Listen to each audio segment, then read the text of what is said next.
दत्तात्रेय जी कहते हैं कि हे राजन, सतयुग में तपस्या को, त्रेता में ज्ञान को, द्वापर में भगवान के पूजन को और कलयुग में दान को उत्तम माना गया है, परंतु माघ का स्नान सभी युगों में शेष समझा गया है। सबके लिए, समस्त वर्णों और आश्रमों के लिए माघ का स्नान पुण्यों की वृद्धि करवाने वाला होता है। इस विषय में एक प्राचीन इतिहास कहता हूं, ध्यान से सुनो। भृगुवंश में ऋषिका नाम की एक ब्राह्मणी थी जो बाल्यकाल में ही विधवा हो गई थी। वो रेवा नदी के किनारे विंध्याचल पर्वत के नीचे तपस्या करने लगी। उसने अपनी इंद्रियों को जीता हुआ था। वो सदैव सत्य बोलने वाली, सुशील, दानशीलता तथा तप करके शरीर को सुखाने वाली थी। वो अग्नि में आहुति देकर उच्च वृत्ति द्वारा छठे काल में भोजन करती थी। यहाँ उच्च वृत्ति का अर्थ है कि वो धान्य के कणों का संग्रह करके उसी को खाकर तपस्या करती थी। वो वल्कल धारण करती थी। वल्कल मतलब वृक्ष की छाल का कपड़ा, और संतोष से अपना जीवन व्यतीत करती थी। उसने रेवा और कपिल नदी के संगम में 60 वर्ष तक माघ स्नान किया और फिर वहीं पर ही मृत्यु को प्राप्त हो गई।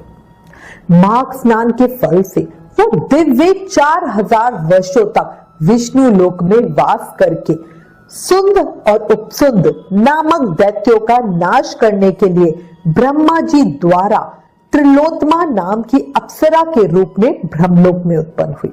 वो अत्यंत रूपवती, गान विद्या में अति प्रवीण तथा मुकुट कुंडल आदि से सजी हुई थी। उसका रूप, यौवन और सौंदर्य देखकर ब्रह्मा जी भी चकित हो गए। वो त्रिलोत्मा रेवा नदी के पवित्र जल में स्नान करके वन में बैठी थी। तब सुंद और उपसुंद दैत्यों के सैनिकों ने चंद्रमा के समान उस रूपवती को देखकर अपने राजा सुंद और उपसुंद दैत्यों से उसके रूप की शोभा का वर्णन किया और कहने लगे कि कामदेव को लज्जित करने वाली ऐसी परम सुंदरी स्त्री हमने कभी नहीं देखी, आप भी चलकर देखें। तब वे दोनों मदिरा के पात्र रखकर वहां पर आए जहां पर वो सुंदरी बैठी हुई थी।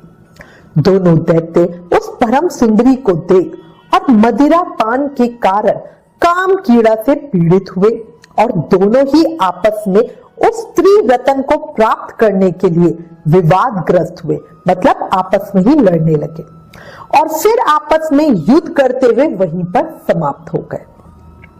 उन दोनों को मरा हुआ देखकर उनके सैनिकों ने बड़ा कोलाहल मचाया और तब तिलोत्मा काल रात्रि के समान उनको पर्वत से गिराती हुई 10 दिशाओं को प्रकाशमान करती हुई आकाश में चली गई और देव कार्य सिद्ध करके ब्रह्मा जी के सामने आई। तो ब्रह्मा जी ने प्रसन्नता से कहा, हे चंद्रवती, मैंने तुमको सूर्य के रथ पर स्नान दिया है। जब तक आकाश में सूर्य स्थित है, नाना प्रकार के भोगों को वहीं पर भोगो। सो हे राजन, वो ब्रह्माणी आज भी सूर्य के रथ पर माघ मास स्नान के उत्तम भोगों को भोग रही है। इसलिए श्रद्धावान पुरुषों को उत्तम गति पाने के लिए यत्न के साथ माघ मास में विधि पूर्वक स्नान करना ही चाहिए। माघ महा महत्तम, 5वां अध्याय समाप्त।